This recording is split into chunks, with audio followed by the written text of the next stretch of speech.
تمام تعریفیں اس اللہ رب العالمین کے لیے لائق و زیبا ہے جس نے ہمیں اور ہم تمام کو اشرف المخلوقات میں سے پیدا کیا۔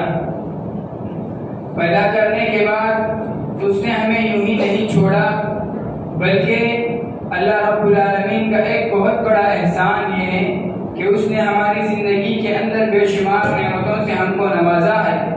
تو ان میں سے سب سے بڑی نعمت ہے دین اسلام۔ یہ دین اسلام کے جو ہم ماننے والے ہیں، یہ ہم پر اللہ رب العالمین کا بہت بڑا کرم ہے، احسان ہے کہ اس نے ہمیں اس پرفتن دور میں بھی اس کے دین کے ماننے والے، اس کے دین پر چلنے والے بنا کر رکھا ہے۔ اس لحاظ سے ہمیں ہر ہمیشہ رب العالمین کے شکر گزار بندے بن کر زندگی گزارنے کی کوشش کرنی چاہیے، کیونکہ اللہ رب العالمین قرآن کریم میں بے شمار جگہ فرماتا ہے قلیلا ما تشکرون، میرے بہت سارے کم بندے ہیں جو میرا بہت کم شکر بجا لاتے ہیں۔ محترم بھائیوں، شکر ایک ایسی عبادت ہے جس کے لیے ہمیں کوئی خاص وقت متعین نہیں کیا گیا ہے۔ نماز اگر ہمیں پڑھنا ہے تو اس کے لیے وقت متعین کر دیا گیا ہے دین اسلام کے اندر، لیکن شکر ایک ایسی عبادت ہے جو ہمیں ہر وقت ہم انجام دے سکتے ہیں۔ چلتے پھرتے اٹھتے بیٹھتے جاگتے ہم اللہ رب العالمین کی شکر کو اپنی زبانوں پر رکھ سکتے ہیں، رکھنا بھی چاہیے، کیونکہ اس نے ہمیں ہماری زندگی کے اندر بے شمار نعمتوں سے دوچار کرتا ہے۔ ثانیاً، تمام انبیاء کرام پر درود ہو، خصوصاً میرے اور آپ کے آخری نبی جناب محمد مصطفیٰ صلی اللہ علیہ وسلم پر، جنہوں نے اس دین اسلام کی خاطر بے شمار قربانیاں دی، بے شمار تکلیفوں کو سہا، بے شمار مصیبتوں کو برداشت کیا، تو یہ دین اسلام ہم تک بآسانی آ پہنچا ہے، مکمل آ پہنچا ہے۔ لیکن اگر اس کے یہاں تک پہنچنے کے لیے اگر آپ اسلامی تاریخ کا مطالعہ کریں گے تو آپ کو معلوم ہوگا کہ اس کے پیچھے ہمارے پیارے نبی کریم صلی اللہ علیہ وسلم کی کیسی محنتیں ہیں، آپ صلی اللہ علیہ وسلم کے ساتھ آپ کے صحابہ کی کیسی محنتیں ہیں، اور آپ کے صحابہ کے بعد ہمارے اسلاف کرام کی کیسی محنتیں ہیں اور کیسی قربانیاں ہیں، تو تب جا کر یہ دین اسلام ہم تک آ پہنچا ہے۔ محترم بھائیوں، محترم نوجوانوں، آپ صلی اللہ علیہ وسلم کو کبھی اس دین کے خاطر اپنے گھر والوں کو چھوڑنا پڑا، کبھی اپنے وطن عزیز کو چھوڑنا پڑا، تو کبھی اپنے اعزاء خارق کو چھوڑنا پڑا، تو تب جا کر یہ قربانیاں ہیں۔ یہ دین اسلام مجھ سے اور آپ سے، ہم تمام امت مسلمہ سے قربانی چاہتا ہے، ہر قدم پر قربانی چاہتا ہے۔ یہ دین اسلام پر ہمیں عمل کرنے کے لیے ہمیں اپنے نفس کی قربانی دینا پڑے گا، ہمیں اپنے مال کی قربانی دینی پڑے گی، ہمیں اپنی جان کی قربانی دینی پڑے گی، ہو سکے تو ہمیں اپنے گھر والوں کی بھی قربانی دینا پڑے گا۔ ہم صرف مسلمان کہیں اور ہم قربانی کے میدان میں اگر ہم سے کوئی چیز قربانی پیش کرنے کو کہیں تو ہم نہیں کریں گے، تو یہ کیسے مسلمان کی بات ہے؟ یہ ہمیں اس دین کے اوپر چلنے کے لیے بے شمار چیزوں کی قربانی دینی ہوگی، تبھی جا کر ہم اس دین کے ماننے والے کہلائیں گے۔ محترم بھائیوں، میں نے خطبہ مسنونہ کے بعد ایک آیت تلاوت کی، وہ ہے وَلَا تَهِنُوا وَلَا تَحْزَنُوا وَأَنْتُمُ الْأَعْلَوْنَ إِن كُنتُم مُؤْمِنِينَ۔ گھبرانے کی بات نہیں، غم زدہ ہونے کی بات نہیں ہے، تم ہی غالب ہو جاؤ گے اگر تم ایمان والے بن جاؤ گے۔ اس آیت کو رکھ کر ہم اس دور کا اگر کمپیئر کریں گے، موازنہ کریں گے، تو بے شمار باتیں ہمیں سامنے آتی ہیں۔ اس دور کا اور ہمارے پیچھے جو دور گزرا ہے صحابہ کا، آپ صلی اللہ علیہ وسلم کا دور، اور اس دور کا اور آج کے دور کا ایمان کا جائزہ لیں گے تو ہمیں معلوم ہوگا کہ ہم ایمان کی حالت میں کس حیثیت میں کھڑے ہوئے ہیں۔ محترم بھائیوں، یہ دور ہر طرح کا فتنے کا دور، آئے نئے دن کسی نہ کسی فتنے کا جنم دے رہا ہے۔ ابھی ہم 3-4 دنوں سے، ایک ہفتے سے ہم سنتے آ رہے ہیں کہ نوجوان مسلم لڑکیاں دین اسلام کو چھوڑ کر مرتد ہو رہی ہیں، اپنے آپ کو ہندو نوجوانوں کے حوالے کر رہی ہے۔ یہ آج کا سلگتا موضوع ہے، آج کے نوجوان خواتین کا ایک سلگتا موضوع ہے۔ اس پر ہمیں غور کرنا ہے کیوں ہم اس حالت میں آ کر کھڑے ہیں کہ آج ہماری مسلم نوجوان لڑکیاں ہمارے دین سے مرتد ہو رہی ہیں، اور مرتد ہونا ہی نہیں بلکہ غیر مسلم نوجوانوں سے شادیاں بھی کر رہی ہیں۔ اللہ اکبر۔ محترم بھائیوں، آج جو کمزوری ہمارے اندر ہے وہ ہے ایمان کی کمزوری، جس کی وجہ سے آج ہم ایسے فتنوں سے دوچار ہوتے آ رہے ہیں۔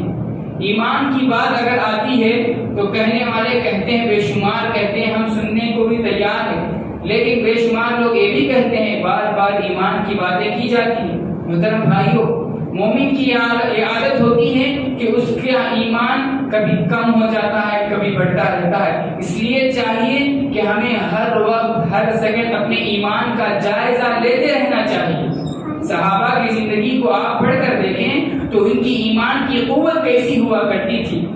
آپ صلی اللہ علیہ وسلم کے خاطر اگر آپ صلی اللہ علیہ وسلم انہیں کسی بھی میدان میں کودنے کو کہتے وہ جھجکتے نہیں تھے، ڈرتے نہیں تھے، کبھی وہ پیچھے ہی ہٹتے نہیں تھے کہ آپ صلی اللہ علیہ وسلم ایسا حکم کیوں دے رہے ہیں کہ میں اپنی جان کو گنوا بیٹھوں۔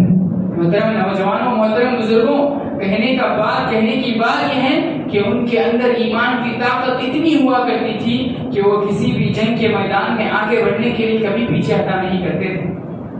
تو آج بھی ہمیں چاہیے کہ ہم ہمارے ایمان کا جائزہ لیں، کہ ہم ایمان کے میدان میں کس حیثیت پر کھڑے ہوئے، کہاں آ کر کھڑے ہیں، ہمارا ایمان کیسا ہے۔ ہم جس دور سے گزر رہے ہیں اس دور میں اپنے ایمان پر باقی رہ کر چلنا ایک بہت بڑا مشکل کام ہو گیا ہے۔ یہ آپ صلی اللہ علیہ وسلم کی پیشن گوئی ہے کہ آپ صلی اللہ علیہ وسلم نے فرمایا کہ قیامت کے قریب ایک ایسا دور آئے گا کہ اس دور میں ایمان والوں کو اپنے ایمان کی حفاظت کرنا ایک بہت بڑی بات ہو جائے گی، ایک بہت بڑا چیلنج کا کام ہو جائے گا۔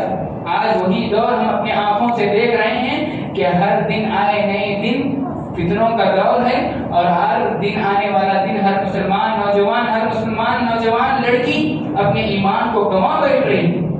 تو اس لیے ہمیں ایمان کا جائزہ لیتے رہنا چاہیے۔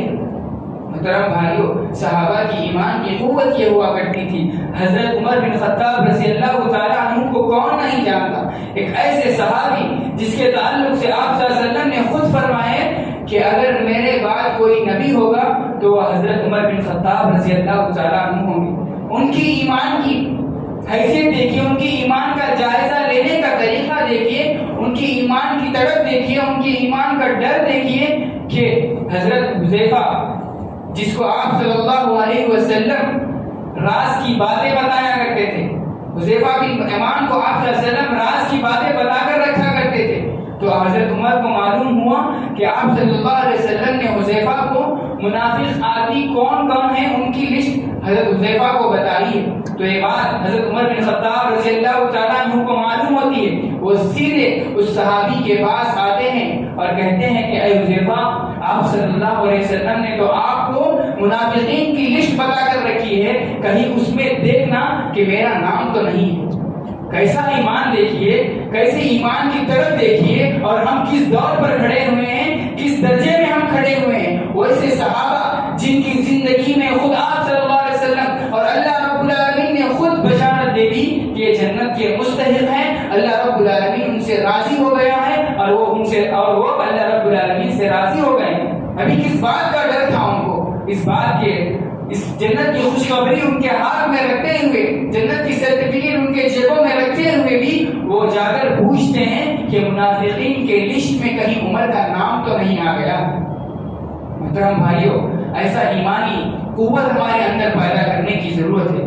اگر ہماری ایمان کی کیفیت بدل جائے گی، وہی ایمان ہمارا ہو جائے گا جو آپ صلی اللہ علیہ وسلم کا ایمان تھا، وہی ایمان ہمارا ہو جائے گا جو حضرت صحابہ رضی اللہ تعالیٰ عنہ اجمعین کا تھا، وہی ایمان ہمارا ہو جائے گا جو تابعین کا تھا۔ تو کیا ہوگا؟ اللہ رب العالمین کا وعدہ ہے وَلَا تَهِنُوا وَلَا تَحْزَنُوا وَأَنْتُمُ الْأَعْلَوْنَ إِن كُنتُم مُؤْمِنِينَ۔ گھبرانے کی ضرورت نہیں، پریشانی کی ضرورت نہیں، غمزدہ ہونے کی ضرورت نہیں، تم ہی غالب آ جاؤ گے اگر تم ایمان والے بن جاؤ گے۔ تم ہی غالب آ جاؤ گے اگر تم ایمان والے بن جاؤ گے، سچے مومن بن جاؤ گے، سچے پکے ایمان کے ماننے والے بن جاؤ گے، تو تم ہی غالب آ جاؤ گے، وہی دور تمہارا آئے گا جو دور کے تمہارے صحابہ کا تھا، جو دور کے تمہارے تابعین کا تھا، جس دور میں صحابہ حکومت کیا کرتے تھے، صحابہ پوری دنیا پر حکومت کیا کرتے تھے۔ کیا وجہ؟ صرف اسی ایمانی قوت کی وجہ سے۔ وہ صحابہ جن کو بدو قوم کے نام سے جانا جاتا تھا، ان کی کوئی حیثیت نہیں تھی عرب کی دنیا میں، لیکن جیسے ہی ان کی دنیا میں، جیسے ہی ان کی زندگیوں کے اندر ایمان کی قوت آ جاتی ہے، ایمان کی چاشنی آ جاتی ہے، تو ان کی زندگیاں اکثر بدل جاتی ہیں۔ 50 سال کی کم مدت میں وہ ساری دنیا پر حکومت کرنے لگتے ہیں۔ وجہ یہی کہ ان کی ایمان کی حالت ویسی ہوا کرتی تھی، اور اس کے ساتھ ساتھ عمل کے میدان میں آگے بڑھتے تھے، نیک کاموں میں آگے بڑھ جاتے تھے۔ آج ہماری ایمان کی کمزوری بھی ہے، اور اس کے ساتھ ساتھ اعمال قبیحہ یعنی برے کاموں میں ہم آگے بڑھتے جاتے ہیں۔ اگر ہم برے کاموں سے بچ جائیں گے، نیک کاموں میں آگے بڑھ جائیں گے، تو ہم کامیاب ہو جائیں گے۔ جیسا کہ سورۃ العصر جو ایک چھوٹی سی سورت ہے، لیکن وہ پورے قرآن کا خلاصہ ہے، پورے دین اسلام کا خلاصہ ہے۔ کہا جاتا ہے والعصر، قسم ہے زمانے کی، اللہ رب العالمین زمانے کی قسم کھاتا ہے۔ اس کا مطلب یہ نہیں کہ غیر اللہ کی قسم کھانا جائز ہے، نہیں، یہ اللہ رب العالمین کی شان ہے کہ وہ کسی بھی چیز کی اہمیت کو بتانے کے لیے، کسی بھی چیز کو اہمیت دینے کے لیے اس چیز کی قسم کھاتے ہوئے کہتا ہے والعصر، قسم ہے زمانے کی، ان الانسان لفی خسر، بے شک انسان خسارے میں ہے، نقصان میں ہے، گھاٹے میں ہے۔ سارے کے سارے انسان، دنیا کے سارے لوگ نقصان میں ہیں، خسارے میں ہیں، گھاٹے میں ہیں۔ الا الذین آمنوا، سوائے ان لوگوں کے جو ایمان لائے۔ نمبر 1 کیا ہے؟ سوائے ان لوگوں کے جو ایمان لے آئے، ایمان لانے کے بعد الا الذین آمنوا وعملوا الصالحات، ایمان لانے کے بعد نیک اعمال کی، وعملوا الصالحات وتواصوا بالصبر، اور آپس میں صبر کی تلقین کرتے رہے، وتواصوا بالحق وتواصوا بالصبر، آپس میں نیک کاموں کی طرف بلاتے رہے، اچھائی کی طرف بلاتے رہے، اور جب مصیبتیں آتی ہیں تو آپس میں ایک دوسروں کے تعلق سے صبر کا پیمانہ اپنے ہاتھوں میں تھامے رکھتے ہیں۔ ایسے لوگوں کو اللہ رب العالمین ترقی دے گا، دنیا میں وہی لوگ کامیاب بھی ہوں گے جو ایمان کے ساتھ نیک کام کرتے ہیں، عمل صالح کرتے ہیں، آپس میں حق بات کی تلقین کرتے ہیں، اور آپس میں صبر کی وصیت کرتے ہیں۔ ایسی ایمانی قوت ہمارے اندر آ جائے گی تو رب العالمین کا وعدہ ہے کہ وہی تم ہی دوبارہ غالب آنے والے ہو۔ محترم بھائیو، آج ہمارے بچوں کے اندر ایمانی قوت پیدا کرنے کی ضرورت ہے۔ آج ہمارے اولاد کے اندر ایمان کا ڈر پیدا کرنے کی ضرورت ہے۔ ایسا دور ہے کہ آج ہم اپنے بچوں کی ایمان کا جائزہ نہیں لے رہے ہیں، آج ان کی ایمان کی ہم گارنٹی نہیں دے سکتے۔ اگر بچہ گھر سے نکلتا ہے تو آپ کو معلوم نہیں وہ کن لوگوں سے ملاقاتیں کر رہا ہے، وہ کہاں جا رہا ہے، وہ کہاں جا رہی ہے، کن لوگوں کے ساتھ اٹھنا بیٹھنا ہو رہا ہے۔ نیوز رپورٹ کے خاطر ہم نے جائزہ لیا، معلوم ہوا کہ 8 لاکھ سے زیادہ مسلمان لڑکیاں مرتد ہو چکی ہیں، دین اسلام کو چھوڑ کر جا چکی ہے۔ 8 لاکھ سے بھی زیادہ، کوئی کم تعداد نہیں۔ باقاعدہ اس کے خلاف پلاننگ کی جا رہی ہے کہ ان کے خلاف نوجوانوں کو تیار کیا جا رہا ہے کہ تمہارا کام ہی یہی ہے کہ تم مسلمانوں کے اندر ایک مسلمان کی حیثیت سے جاؤ گے، اپنے چہرے کا رنگ بدلو گے، اپنے لباس کا رنگ بدلو گے، اور ان کو یہ ٹریننگ دی جاتی ہے، انشاءاللہ کہنا، بسم اللہ کہنا، لا حول، یہ جو کچھ ہم عام طور پر اپنی زبانوں پر کہتے ہیں وہ ساری چیزیں ان کو سکھائی جاتی ہیں، اور سکھانے کے بعد باقاعدہ ان کو یہ چیلنج دیا جاتا ہے، یہ باتیں وعدے لی جاتی ہیں، اگر تم اس میں کامیاب ہو جاؤ گے تمہیں اتنے لاکھ روپے دیے جائیں گے، اور اس کے بعد تمہیں نوکری دی جائے گی، نوکری ہی نہیں بلکہ ان کو رہنے کے لیے گھر بھی دیا جائے گا۔ آج کا یہ دور جہاں ہر نوجوان نوکری کی تلاش میں ہے، ہر نوجوان جہاں بھی نوکری ملے وہاں جانے کے لیے تیار ہے، ایسے ہندو بھائیوں کو تیار کیا جا رہا ہے کہ اگر تم اس میدان میں کامیاب ہو جاؤ گے تو تمہیں نوکری بھی دی جائے گی، پیسے بھی دیے جائیں گے۔ تو ایسے میدان میں ایسے لوگوں کو تیار کر رہے ہیں، تیار کر کے مسلمان لڑکیوں کو نشانہ بنایا جا رہا ہے، اور ان کی عزت و آبرو سے کھیلا جا رہا ہے، ان کی ایمان کی حفاظت نہیں ہو رہی ہے، اور ان کے ایمان کی دھجیاں اڑائی جا رہی ہے۔ اللہ اکبر۔ ایسے دور میں آپ گھر کے سرپرست ہونے کی حیثیت سے، آپ گھر کے والدین ہونے کی حیثیت سے، آپ گھر کے بڑے ہونے کی حیثیت سے یہ آپ لوگوں کی ذمہ داری ہے کہ آپ اپنے بچوں کا جائزہ لیں، آپ اپنے نوجوان بچوں کا جائزہ لیں۔ آپ نوجوان ہی نہیں پر اگر بچہ چھوٹا ہی ہے تو اس کے بھی جائزہ لینا چاہیے، اس کے اندر بھی ایمان کا ڈر پیدا کرنا چاہیے۔ نوجوانوں، اگر ہم آج اپنے بچوں کی حفاظت نہیں کریں گے تو ایک دور آئے گا آپ دیکھتے ہی رہیں گے کہ آپ کے ہاتھوں سے آپ کا بچہ، آپ کی بچی آپ کے ہاتھوں سے چلا جائے گا، صرف ہم اور آپ افسوس کرتے بیٹھ جائیں گے کہ اس کے علاوہ کچھ نہیں کر سکتے۔ پوری پلاننگ کے ساتھ ہمارا دشمن میدان میں آ چکا ہے اور آ کر عمل کے میدان میں تیزی کے ساتھ آگے بڑھ رہا ہے، لیکن آج ہم ہیں کہ غفلت کی نیند سو رہے ہیں۔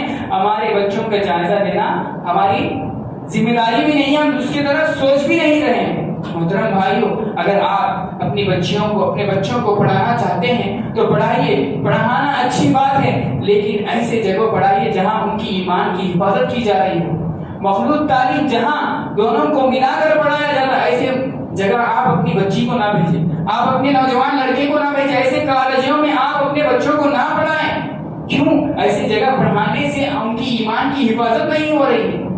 ہم مسلمان ہیں، ہماری پہچان یہ ہے کہ ہم ایمان والے ہیں، ہم مومن ہیں، لیکن جہاں ہم پڑھا رہے ہیں وہاں آپ کے بچے کی ایمان کی حفاظت نہیں ہو رہی ہے، وہاں آپ کے بچے کی ایمان کی حفاظت نہیں ہو رہی ہے، تو کیا فائدہ ایسے بڑے بڑے ڈگری پڑھانے کا، ایسے لاکھوں روپے اپنے بچوں کے اوپر قربان کرنے کا کیا فائدہ؟ جب بچہ پورا ڈگری سرٹیفکیٹ لے کر آتا ہے تو سرٹیفکیٹ تو وہ لے کر آ جاتا ہے، لیکن اس کے پیچھے اس کے ایمان کا کوئی حفاظت نہیں ہوتا ہے، اپنے والدین سے لڑتا ہے، اپنے گھر والوں سے جھگڑتا ہے کہ میں ایسا کروں گا، میں اپنی مرضی کا مالک۔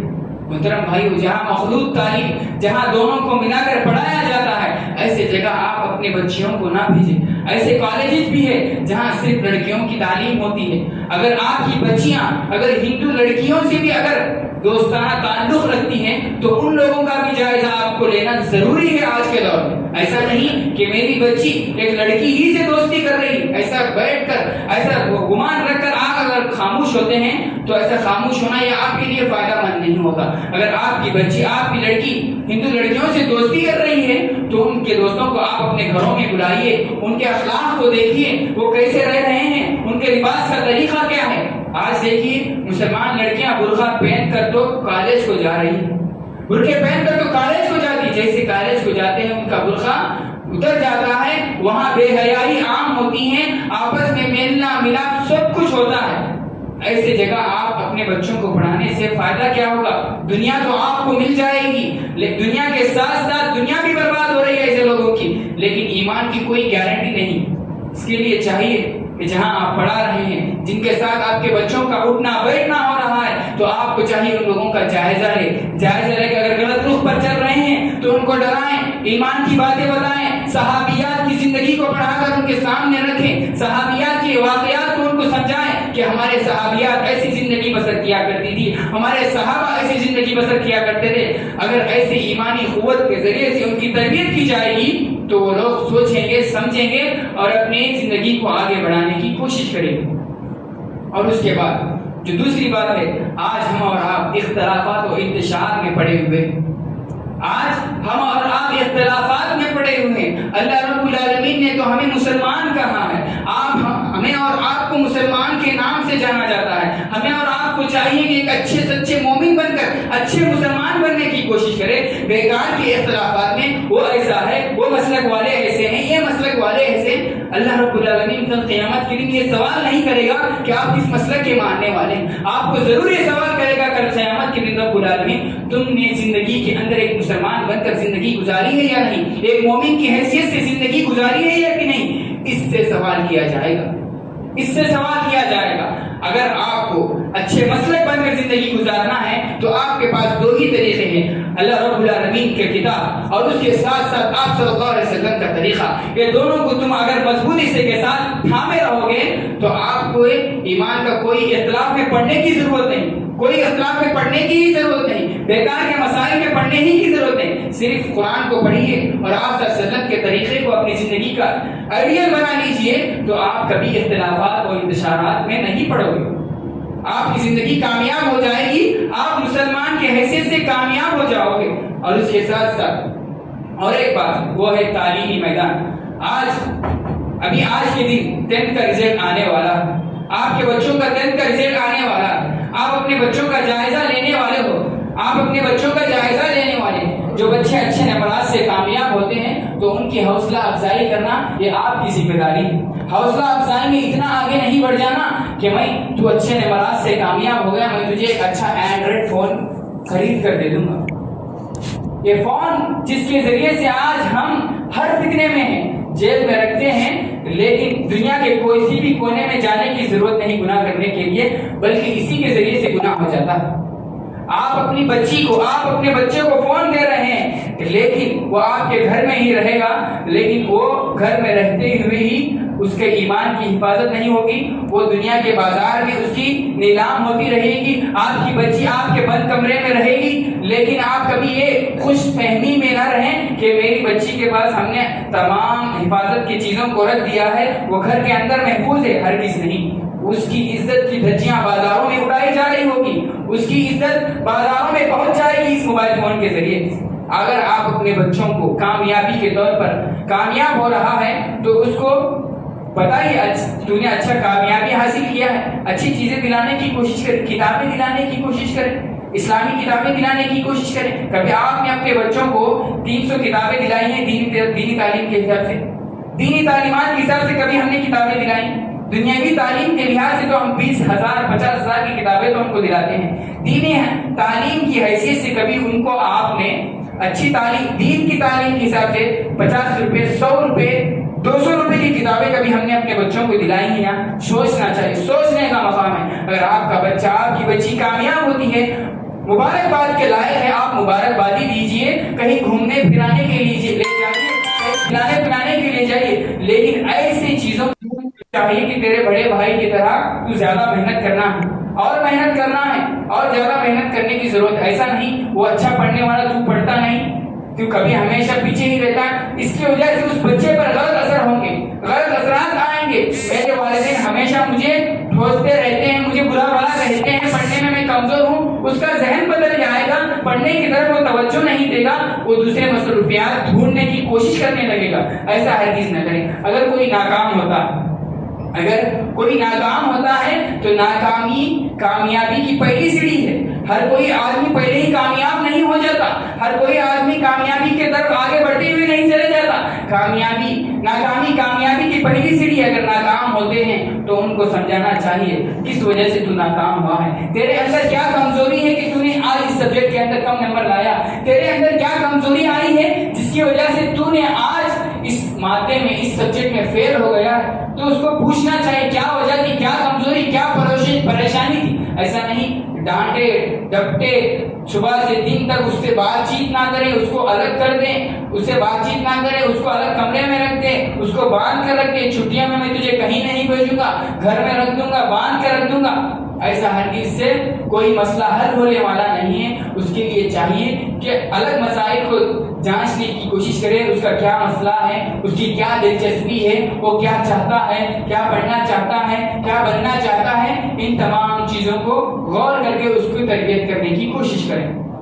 محترم بھائیو، تعلیم کے میدان میں تو آپ اپنے بچوں کے لحاظ سے اچھا سوچتے ہیں کہ میرا بچہ اچھے کالج میں پڑھے، میرا بیٹا اچھے اسکول میں پڑھے، لیکن جہاں آپ جس محلے میں رہتے ہیں اس محلے کا جائزہ لینا بھی آپ کی ذمہ داری ہے. اگر آپ محلے کے بڑے گھرانے والے کہلاتے ہو، مالدار گھرانے والے کہلاتے ہو، عزت دار گھرانے والے کہلاتے ہو، اللہ رب العالمین نے آپ کو مال و دولت سے نوازا ہے، تو یہ مال و دولت خرچ کرنے کا طریقہ یہ بھی ہے کہ آپ کے پڑوس میں، آپ کے محلے میں جو بچہ رہتا ہے تعلیم کی وجہ سے کسی اسکول میں پڑھ نہیں پاتا، صرف وجہ یہی ہے کہ پیسے نہیں رہتے، صرف وجہ یہی ہے کہ پیسوں کی وجہ سے تعلیمی میدان میں آگے نہیں بڑھتے. اسی وجہ سے آج ہم دیکھتے ہیں کہ بچے، مسلمان بچے، نوجوان بچے کسی پنچر دکان میں کام کرتے ہوئے نظر آتے ہیں، کسی ہوٹل میں برتن صاف کرتے ہوئے نظر آتے ہیں. وجہ کیا؟ قوم کے جو مالدار طبقہ ہے وہی لوگ اس کے ذمہ دار ہیں کہ انہوں نے جس کو اللہ رب العالمین نے مال و دولت سے نوازا تھا، انہوں نے اس مال کا صحیح طریقہ استعمال نہیں کیا، بیکار کاموں میں لگانے کا کوشش کیا، اسکول وغیرہ میں بچوں کو پڑھانا، اس پر ذمہ داری کی سوچی نہیں. اگر ہر طبقے کا، ہر محلے کا اگر آدمی 2 بچوں کی ذمہ داری لے لے اس کو پڑھانے کی، تو ہمارا مسلمان طبقہ جو تعلیم کی میدان میں سب سے پیچھے نظر آتا ہے وہ آگے بڑھتا ہوا چلے جائے گا۔ کبھی ہمیں ہمارے مسلمان بچوں کو غیر تعلیم یافتہ نہیں پائیں گے، تعلیم کے میدان میں کمزور نہیں پائیں گے۔ جس قوم کے تعلق سے، جس لوگوں کے تعلق سے سب سے پہلے وہی یہی آئی تھی، اقرأ باسم ربک الذی خلق، پڑھ اس رب کے نام سے جس نے آپ کو پیدا کیا۔ ہمارا سب سے پہلا پیغام اللہ رب العالمین کی جانب سے جو ملا ہے وہ ہے پڑھنا، پڑھو۔ لیکن آج ہم کیا ہو گئے؟ کھاؤ ہو گئے، پڑھنا نہیں جانتے، ہم صرف کھانا جانتے ہیں۔ ہماری زندگی کا مقصد کھانا پینا پھرنا جاگنا یہی ہو کر رہ گیا۔ پڑھنے کے میدان میں بہت پیچھے نظر آتے ہیں۔ مسلمانوں کی اکثریت اس دنیا کے اندر، اس دنیا میں، اس ہندوستان میں مسلمانوں کی کتنی تعداد ہے؟ 15% تو بتائی جاتی ہے، لیکن عیسائیوں کی کیا تعداد ہے؟ 2% بتائی جاتی ہے۔ لیکن دونوں کے درمیان علمی میدان میں اگر موازنہ لیں گے تو کس کے اسکول زیادہ ہے دنیا کے اندر؟ اس ہندوستان کے اندر عیسائیوں کے زیادہ ہے۔ گلی گلی پر آپ اسکول مل جائے گا عیسائیوں کا، لیکن مسلمانوں کو کیا ملیں گے؟ آپ مسلمانوں کا شادی خانہ آپ کو ملے گا، مسلمانوں کو بغیر جس کی ضرورت نہیں ہے شادی خانے آج بہت آپ کو مل جائیں گے، لیکن اس میں ہم پیسہ خرچ کر رہے ہیں۔ اس سے کیا فائدہ حاصل ہونے والا ہے؟ صرف اس کے ذریعے سے ہماری مال میں اضافہ ہو جائے گا، لیکن ہمارے قوم کے طبقے کے بچوں کی دین کی یا ان کی تعلیم کی کوئی فائدہ حاصل ہونے والا نہیں۔ اگر آپ کے پاس پیسہ ہے تو آپ ایسے بچوں کو پکڑے جو ذہین ہیں لیکن اسی وجہ سے نہیں پڑھ پا رہے ہیں کہ ان کے پاس پیسہ نہیں، ان کے والدین پڑھا نہیں پا رہے ہیں، تو ایسے بچوں کو اکٹھا کریں، کر ان کو پڑھانے کی کوشش کریں۔ آپ کا پیسہ ایسی جگہ جائے گا تو آپ کے لیے ثواب دارین ہو جائے گا۔ اس علم سے جب تک وہ فائدہ اٹھاتے رہے گا آپ کو بھی اس کا فائدہ ملتا ہی رہے گا۔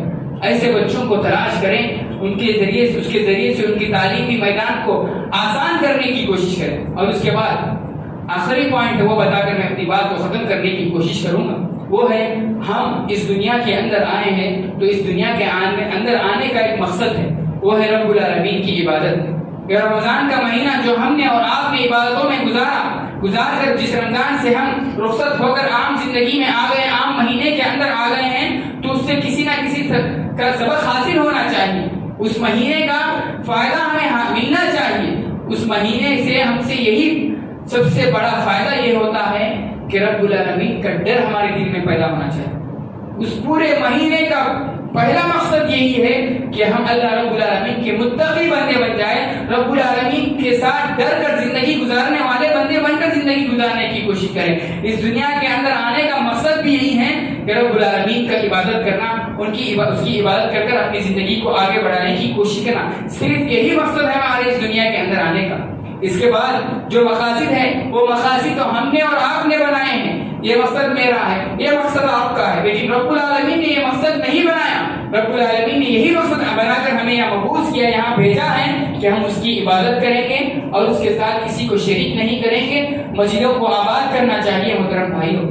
مسجدیں رمضان کے مہینے میں جس طرح عالیشان نظر آتی ہے، خوبصورت نظر آتی ہے، مصلیوں کے ذریعے سے، مسلمانوں کے ذریعے سے، مسلمان نوجوانوں کے ذریعے سے، مسلمان خواتین کے ذریعے سے مسجدیں کچا کچ بھری ہوئی نظر آئی تھی، لیکن آج ہماری مسجدوں کا کیا حال ہو کر رہ گیا؟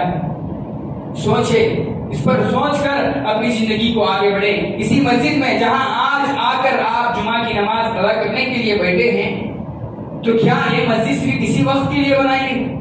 صرف اسی وقت کے لیے، صرف اسی آدھے گھنٹے کے لیے بنائی گئی؟ ہرگز نہیں میرے بھائیوں۔ اس مسجد کے ذریعے سے ہر کام ہونا چاہیے، اس مسجد کے ذریعے سے سماج کا ہر کام ہونا چاہیے۔ جس طرح رمضان میں ہم مسجد کے ذریعے سے ہر کام کو آسان کرنے کی کوشش کرتے ہیں، غیر مسلموں کو مدد کرتے ہیں، غیر مسلمان کو مسجدوں کے اندر بلاتے ہیں، یہ کام عام دنوں میں بھی ہونا چاہیے۔ جس طرح ہم رمضان کے مہینے میں مسلمانوں کو کھلانے پلانے کا اہتمام کرتے ہیں، یہ کام عام دنوں میں بھی ہونا چاہیے۔ صرف رمضان کا مہینہ کھانے پلانے کا مہینہ نہیں، بلکہ ٹریننگ کا مہینہ ہے۔ آپ کو ٹریننگ دی جاتی ہے کہ آپ سال کے 11 مہینے میں بھی ایسا رہنا چاہیے۔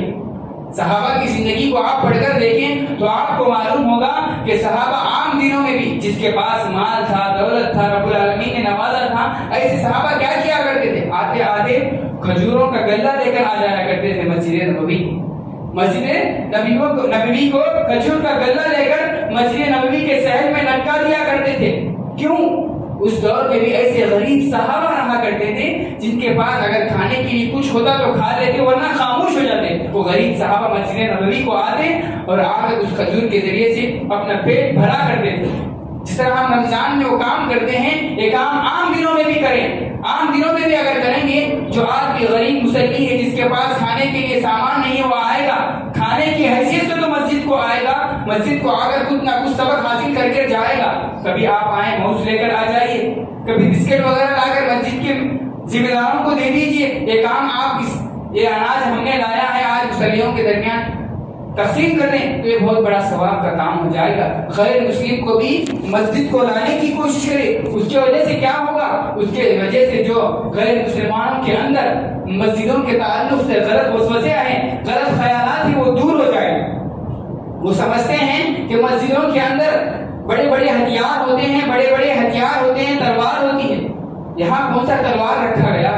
یہاں کس جنگ کی تعلیم آپ کو دی جاتی ہے؟ ہرگز نہیں. یہاں امن کی بات بتائی جاتی ہے, یہاں صلح کی بات بتائی جاتی ہے, یہاں لوگوں کے ساتھ حسن سلوک کی بات بتائی جاتی ہے. یہ تمام باتیں اگر غیر مسلمانوں کو بتائی جائیں گی تو وہ لوگ جو مسجدوں کے تعلق سے, مسلمانوں کے تعلق سے غلط ذہن بنا کر رکھے ہیں, وہ غلط ذہن دور ہو جائے گا. وہ مسلمانوں کے تعلق سے اچھا ذہن بنانے کی کوشش کریں گے, اور مسلمانوں کے درمیان اگر کوئی اختلاف آئے, کوئی لڑائی آ جائے تو غیر مسلمان آدمی بھی آ کر ہمارا ساتھ دینے کی کوشش کرے. محترم بھائیو, چاہیے ضرورت اس بات کی ہے مسجد سے ہر کام کرنے کی کوشش کریں. صرف ایسا نہیں کہ نماز پڑھ رہے ہیں چلے جا رہے ہیں اور اس کے علاوہ مسجد سے جو فائدے ہونا ہے وہ نہیں ہے, تو ایسا ہرگز نہیں ہو سکتا. آپ صلی اللہ علیہ وسلم کے زمانے میں مسجد نبوی ایک جہل خانہ بھی تھا, ایک خیر خانہ بھی تھا. اگر کوئی خیری ملتا آپ صلی اللہ علیہ وسلم اس کو مسجد نبوی میں باندھ دیا کرتے تھے. سمامہ بن اسال رضی اللہ تعالیٰ عنہ, ایک آدمی ابھی مسلمان نہیں ہوئے تھے, وہ آپ صلی اللہ علیہ وسلم کو قتل کرنے کی ارادے سے آتے ہیں. ان کو قید کر لیا جاتا ہے, مسجد نبوی کے ایک ستون سے باندھ دیا جاتا ہے, 3 دن تک انہیں باندھا جاتا ہے.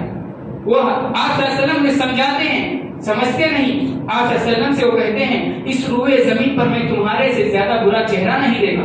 آپ صلی اللہ علیہ وسلم کو کہتے ہیں اس روئے زمین پر تمہارے سے زیادہ گندا چہرہ میں نہیں دیکھا, اور اس روئے زمین پر اس دین کے علاوہ کوئی دین میں برا نہیں دیکھا. 3 دن تک یہی بات دہراتے رہے. اس کے بعد آپ صلی اللہ علیہ وسلم کہتے ہیں ان کو چھوڑ دو, ان کو چھوڑ دو. چھوڑ دیتے ہیں, وہ چلے جاتے ہیں, جاتے ہوئے پھر واپس آ جاتے ہیں, آ کر اسلام قبول کر لیتے ہیں. آپ صلی اللہ علیہ وسلم کے ہاتھوں میں اسلام قبول کر لیتے ہیں اور کہتے ہیں اس روئے زمین پر سب سے اچھا چہرہ اگر کوئی ہے تو وہ آپ کا چہرہ ہے. اس روئے زمین پر اگر کوئی سب سے اچھا دین ہے تو وہ آپ کا دین ہے. میں آپ پر اسلام قبول کرنا چاہتا ہوں. ایک قیدی غیر مسلم آتے ہیں, قید ہو جاتے ہیں, لیکن جاتے ہیں تو اسلام کا لباس پہن کر جاتے ہیں.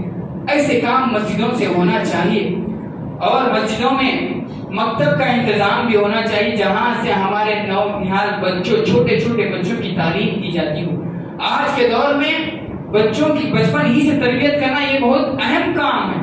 اگر ہم بچوں سے, جو بچے آج مرتد ہو رہے ہیں, اگر ان کا جائزہ لیا جائے تو ان کا وجہ یہی ہے کہ ان کے والدین نے ان کو بچپن میں دین اسلام کی تعلیمات دی نہیں دی. ان کے ماں باپ میں ماں کا سب سے بڑا اہم رول ہوتا ہے بچوں کی تربیت کے سلسلے میں. اسی لیے کہا جاتا ہے کہ ماں اپنے بچے کے سب سے پہلا مدرسہ ہے. اگر ماں اپنے بچے کی صحیح تربیت کر دے گی تو دنیا کے کونے کونے میں بھی اگر چلا جائے بڑے ہونے کے بعد, اس ماں کو کبھی گھبرانے کی ضرورت نہیں پڑے گی کہ میرے بچہ کی ایمان کی حفاظت نہیں ہوگی, وہ بے ایمان ہوگا. وہ ماں کبھی نہیں ڈرے گی, کیونکہ اس نے اپنے بچے کی تربیت ہی ویسی کی ہوگی. ماؤں کو چاہیے جب اپنے بچوں کو دودھ پلاتے ہیں تو چاہیے کہ باوضو ہو کر پلائیں, باوضو ہو کر پلانے کی کوشش کریں. اس کے ذریعے سے فائدے حاصل ہوں گے. بڑے بڑے صحابہ, بڑے بڑے ہمارے اسلاف کرام جو بڑے بڑے مقامات پر پہنچے ہیں, وجہ کیا ہے؟ ایسی ماؤں نے ان کو جنا اور انہوں نے جننے کے بعد ان لوگوں کی ویسے ہی تربیت کی جیسے دین اسلام کے طریقے پر کرنا تھا. تو تب جا کر انہوں نے دنیا کے اندر وہ بڑے بڑے مقامات حاصل کیے. سلطان صلاح الدین ایوبی, ایسے سے بڑے بڑے لوگوں کے نام آتے ہیں. اگر ان کا جائزہ لیا جائے تو ان کے ماؤں کا ان کی تربیت کے اندر بہت بڑا اہم رول ہوا کرتا ہے. خلاصہ کلام یہی ہے کہ آج کا دور بڑا پرفتن دور ہے. اپنے بچوں کے ایمان کا جائزہ لیتا رہنا چاہیے. اب سب سے پہلی بات, جو بچے مرتد ہو رہے ہیں اس کی وجہ ہم ہی ہے کہ آج ہم نے نکاح کو مشکل کر کے رکھ دیا. نکاح کو ہم نے مشکل کر کے رکھ دیا ہے. آپ صلی اللہ علیہ وسلم نے کہا کہ نکاح کو آسان کرو، نکاح کو آسان کرو، لیکن آج ہم نے اس کو اتنا مشکل کیا. آج ہماری ہی بچی دوسرے لوگوں کے ساتھ نکاح کرنے کے لیے تیار ہے. وجہ کیا ہے؟ ان کے پاس، ان کے والدین کے پاس وہ مالی طاقت نہیں کہ اپنی بچی کے لیے وہ خریدیں، یہ خریدیں اور سسرال کو یہ تمام چیزیں لے جا کر دیں. شرمندہ ہے ماں باپ، اور بچی کے اس کام پر بھی وہ کچھ نہیں کہتے کہ جانے دو، بچی کی زندگی تو بدل جا رہی ہے، بچی کا خاندان تو بن رہا ہے. کس سے بن رہا ہے؟ غیر آدمی سے بن رہا ہے. آج کے مسلمان طبقے، مالدار طبقہ جو ہے، اگر وہ اپنی سوچ کو بدل لے گا، سب سے پہلا ہے نوجوان بدلنا چاہیے، نوجوانوں کو بدلنا چاہیے. آپ کو شادی کرنا ہے، یہ آپ کی ذمہ داری ہے کہ آپ کیسے دلہن کو آپ اپنے گھروں کے اندر لانے کی کوشش کریں گے، کیسے دلہن کو لانے کی کوشش کریں گے، دلہن کے اوپر کیسے آسانیاں کریں گے، یہ آپ کی ذمہ داری ہے. اس کے لیے چاہیے کہ آپ اچھی سی دلہن تلاش کرنے کی کوشش کریں، ایک نیک خاتون تلاش کرنے کی کوشش کریں. ہمارے صحابہ، ہمارے انبیاء کرام کیسی سے ایسی دعائیں کریا کرتے تھے، سالوں سال دعا کرتے تھے نیک خاتون کے لیے.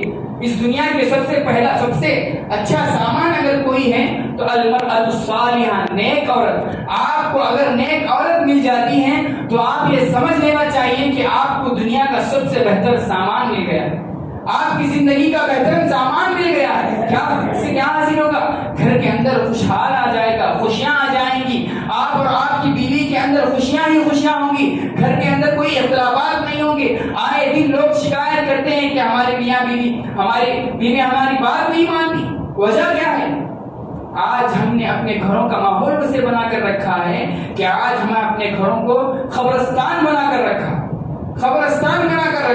ہم کو چاہیے کہ آج ہمارے گھروں کے اندر نماز پڑھنے کی کوشش کریں، نفل نمازوں کو زیادہ سے زیادہ پڑھنے کی کوشش کریں، سورۃ البقرہ کی تلاوت کرنے کی کوشش کریں. جہاں یہ کام ہوتے ہیں وہاں شیطان ہرگز نہیں آتا. اس کے ذریعے سے فائدہ ہوگا، خوشگوار ماحول پیدا ہو جائے گا، آپ کے گھروں کی اصلاح ہو جائے گی، اور ہم اور آپ تمام امت مسلمہ جس وجہ سے گھروں کے اندر پریشانیاں دور ہو جائیں گی. اللہ رب العالمین سے دعا ہے کہ اللہ تعالیٰ جو کچھ بھی باتیں رکھی گئی ہیں، اللہ تعالیٰ ہم تمام باتوں پر عمل کی توفیق عطا فرمائے، سننے سے زیادہ عمل کی توفیق عطا فرمائے. اے اللہ ہمارے دین کی حفاظت فرما، اے اللہ نوجوانوں کے دین کی حفاظت فرما، اے اللہ مسلم نوجوان لڑکیوں کے دین کی حفاظت فرما. اے اللہ دنیا میں جو کچھ فتنے آ رہے ہیں، اللہ تعالیٰ ہم تمام فتنوں سے ہمیں بچا کر رکھ. اے اللہ زمین کے فتنوں سے ہمیں بچا کر رکھ. اے اللہ آسمان کے فتنوں سے ہماری حفاظت فرما. اے اللہ ہمارے والدین پر رحم فرما. اے اللہ ہمارے والدین پر رحم فرما. اے اللہ جو لوگ دین اسلام کی خاطر دعوت و تبلیغ میں لگے ہوئے ہیں، اللہ تعالیٰ ان کے راستوں کو آسان فرما. اے اللہ جو بچے ٹینتھ کا ایگزام لکھے، اللہ تعالیٰ ان کے لیے بہترین کا بہترین رزلٹ ان کو عطا فرما، جس کے ذریعے سے وہ خوش ہو سکیں، اور جس کے ذریعے سے جس کا بھی اگر کوئی ناکام ہوتے ہیں تو ان کو چاہیے کہ اس کے ذریعے سے غلط فیصلہ ہرگز سوچنے کی کوشش نہ کرے. اس سے آپ کو سبق حاصل کر آگے بڑھنے کی سوچنا چاہیے، کیوں میں اس طرح ہو گیا ہوں، اس پر سبق حاصل کر اپنی زندگی کو آگے بڑھانے کی کوشش کریں. اللہ رب العالمین سے دعا ہے کہ اللہ تعالیٰ ہمارے اساتذہ پر رحم فرما. اے اللہ جو بھی بارشیں نازل ہو رہی ہیں، اللہ تعالیٰ یہ بارشیں ہمارے لیے فائدہ مند بنا دے، یہ بارشیں ہمارے لیے فائدہ مند بنا. اے اللہ مسلمانوں کی تجارت کے معاملے کو حل فرما. اے اللہ جو لوگ مسلمان نوجوان ہیں نوکری کے تلاش میں، اللہ تعالیٰ انہیں بہترین رزق عطا فرما. اللہ تعالیٰ سے دعا، اللہ تعالیٰ کہیں بھی باتوں پر سننے سے زیادہ عمل کی توفیق عطا فرما. ربنا تقبل منا انك انت السميع العليم وتب علينا انك انت التواب